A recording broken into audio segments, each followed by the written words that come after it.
fire sign, Aries, Leo, Sagittarius. Kumusta po kayo guys? Okay, so fire sign, maraming salamat po sa walang sawang pagsubaybay sa ating pong mga reading. And paalala lang po ng reading po natin ay general reading lamang. So maaari po kayo guys makarelate, maaari rin naman pong hindi, kaya gawing gabay lamang. Okay, so tignan po natin gabay kapalaran po ni fire sign, Aries, Leo, Sagittarius. Gabay kapalaran po ni fire sign, Aries, Leo, Sagittarius. Okay, so guys, meron po tayong luck. Wow, mukhang maganda ang daloy ng pera ng mga fire sign. Hindi lang ngayong araw, kundi sa mga susunod pa na mga araw, no? Yung iba sa inyo guys, meron kang inaaral dito. Pwedeng bagong business, bagong pagkakakitaan, bagong trabaho, or pwedeng ito guys ay isa sa pwedeng mo maging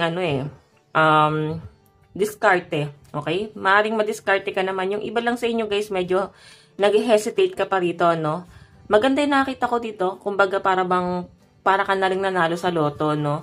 And malakihan din guys yung parang yung ilalabas mo na pera dito. Yung ipupuhunan mo. Pero ang malaki rin guys yung balik, no? Fire sign sa pinapakita sa akin dito, magkakaroon ka ng mga bagong circle of friends or alliance, bagong kasangga, lalo na pagdating sa daloy ng inyong pera. Kumbaga, may mag-guide sa inyo, fire sign, no? Napakaganda nito. Kumbaga, i-guide ka nila kung paano yung mga mechanic, sila na yung bahala. Siguro, ikaw lang yung maglalabas ng pera. Ikaw lang yung mamumuhunan at sila yung bahala mag-manage, no? Tingnan natin, fire sign. Meron po tayong conflict. Okay, so tingnan natin, guys, kung ano tong conflict na to.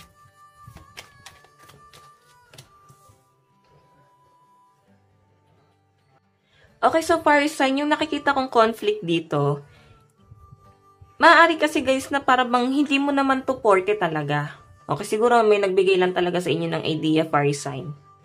Para bang, uy, pwede itong pagkakitaan, try natin. Okay, ikaw na, para bang kami na bahala, ikaw na lang ang mamuhunan.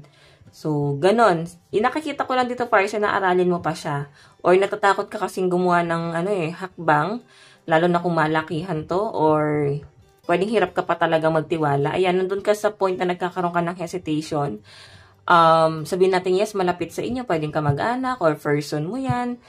Yun nga lang, fire sign, siguro doubt ka pa rin sa pagtitiwala talaga. Parang, what if hindi mo makasundo? Yun yung pinapakita sa akin dito, no?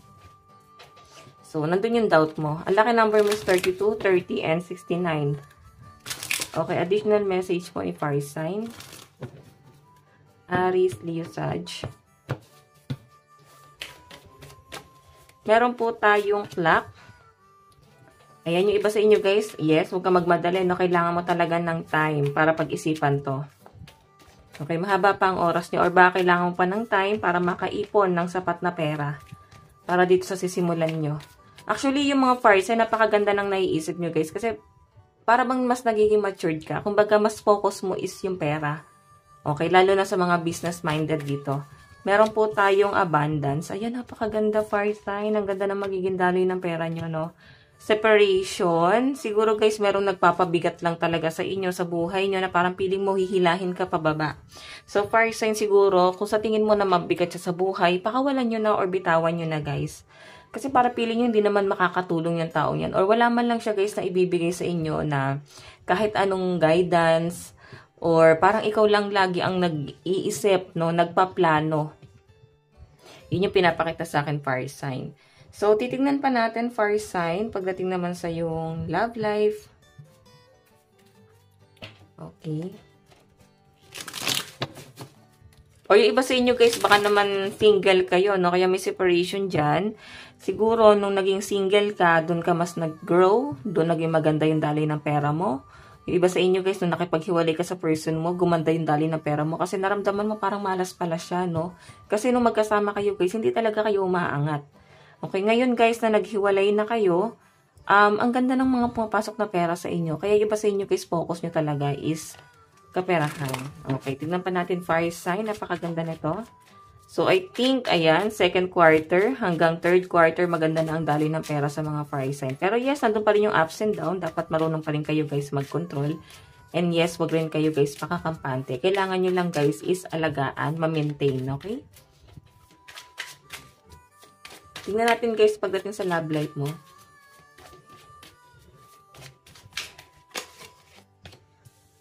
Meron tayong 7 of Swords. So, ito guys, parang pag nanakawan ka ba ng person mo or parang feeling nyo, hinihila ka niya pababa.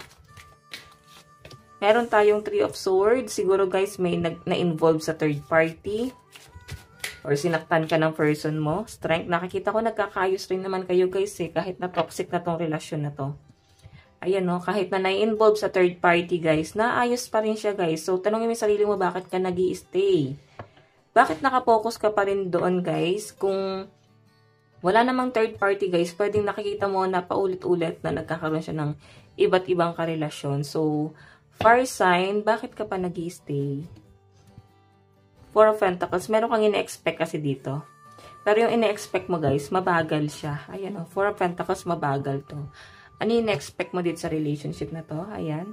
So guys, kung nakarelate ka, comment po kayo sa baba. Okay? Tignan pa natin. Pagdating sa daloy ng kaperahan ni Fire Sign, kaperahan po ni Fire Sign. Kaperahan po ni Fire Sign. Meron po tayong 3 of Wands, may biyahe, nakikita ko sa inyo. Kung ikaw ay may flight, or pwedeng makikipagsapalaran dito sa Manila, pwedeng ikaw ay taga malayo. Meron po tayong Justice. Okay. Meron tayong 3 of Pentacles. Okay, so fire sign, kung makikita mo 3 of Pentacles kasi may distraction, hindi ka makapag-focus sa trabaho mo, nararamdaman mo yung pagod, latan-lata ka. Knight of Swords, meron kang hinahabol dito. I think makapag-build ng foundation, pero Nine of Wands, guys, tignan mo, hindi pa siya totally buo. Ayan, hindi niya pala nakita. Hindi pa guys, totally buo yung foundation na binubuo mo. Okay? Kasi ito guys, may distraction. Okay? Siguro umalis muna kayo sa stress. Or huwag nyo na muna isipin yung nagpapastress sa inyo. Focus ka muna, no? And, ayan, may nakikita ko dito, guys, hindi ka makapag-balance. Na out of balance ka, lalo sa mga desisyon na ginagawa mo. Okay, 3 of Pentacles.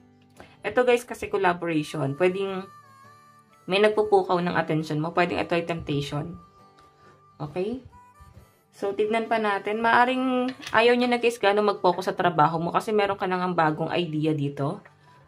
Gustong simulan. So, parang gusto mo na magpaka-relax sa trabaho mo ngayon. Fire sign. Okay, so tignan pa natin. Advice. Advice. Nasabi ko na ba, lucky number nyo is 32, 30, and 69. Advice, meron po tayong there's hold. Perception, surrender, dissolve, and illusion. So, guys, ikaw ay dilulu. Alam nyo yun, nauuso kasing words ngayon. Para bang nababalot sa isang ilusyon. Okay, nagdideliryo. So guys, ayan, ialis mo yung sarili mo sa ganon, sa isang ilusyon. Kailangan mo daw yan guys is i-release na. Okay, kasi nababalot ka ron eh.